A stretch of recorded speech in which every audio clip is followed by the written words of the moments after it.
Bismillahirrahmanirrahim. Assalamualaikum warahmatullahi wabarakatuh. Alhamdulillahi rabbil alamin. Wassalatu wassalamu ala asyrafil anbiya'i wal mursalin wa ala alihi wa sahbihi ajma'in. Amma ba'du. Pertama-tama dan yang paling utama, marilah kita panjatkan puji beserta syukur atas kehadiran Allah Subhanahu wa ta'ala, yang mana berkat rahmat dan karunia-Nya kita dapat mengikuti lomba FDM pada hari ini. Dan tak lupa pula salawat beriringkan salam kita sanjung-sajikan ke pangkuan Nabi besar kita, Nabi Muhammad sallallahu alaihi wasallam, yang mana beliau rela meninggalkan istrinya menjadi janda, anaknya menjadi yatim, pergi berbaju putih, pulang berbaju merah, demi menegakkan kalimatullah la ilaha illallah, dan yang telah membawa kita dari alamnya jahiliyah ke alamnya Islamiyah seperti yang kita rasakan pada saat ini. Tak usah memperpanjang mukadimah, yang saya hormati Dewan Juri FDM, yang saya hormati Ketua Panitia FDM, dan yang saya banggakan teman-teman seperjuangan FDM.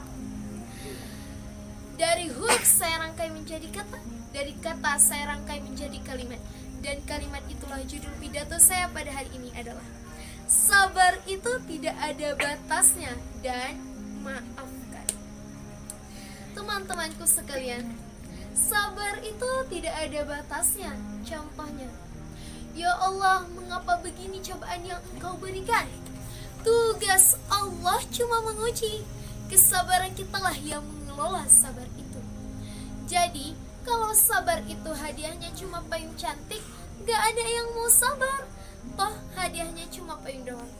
Sebagaimana firman Allah dalam Quran surah Az-Zumar ayat 10 yang berbunyi, A'udzu billahi minasyaitonir rajim. Bismillahirrahmanirrahim. Innama yuwaffas sabirina ajrahum bighairi hisab. Sadaqallahul azim. Yang artinya, barang siapa yang sabar, maka Allah akan memberikan pahala baginya tanpa batas. Jadi, kalau ada orang yang menghina kita, menghujat kita, memfitnah kita, kita kan punya dua tangan, berdoa kepada Allah. Ya Allah, mudahkanlah rezeki orang tersebut ya Allah. Ya Allah, mudahkanlah urusan orang tersebut ya Allah. Dan doa itu akan kembali kepada kita insya Allah. Dan memaafkan. Ikhwat dan akhwatku sekalian, jangan keburukan dibalas dengan keburukan. Orang fitnah kita, biarin dia fitnah kita sampai dia capek, gak usah didengerin.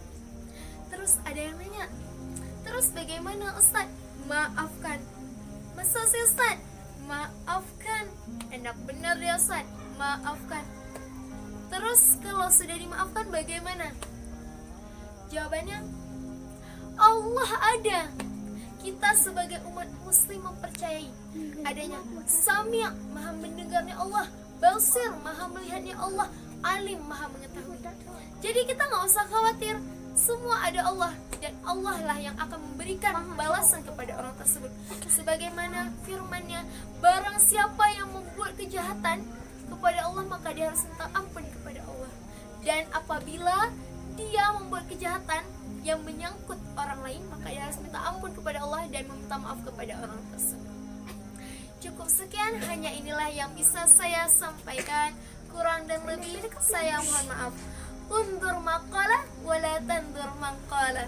Lihatlah apa yang saya katakan dan jangan lihat siapa yang mengatakannya. Wabillahi taufiq wal hidayah. Wassalamualaikum warahmatullahi taala wabarakatuh.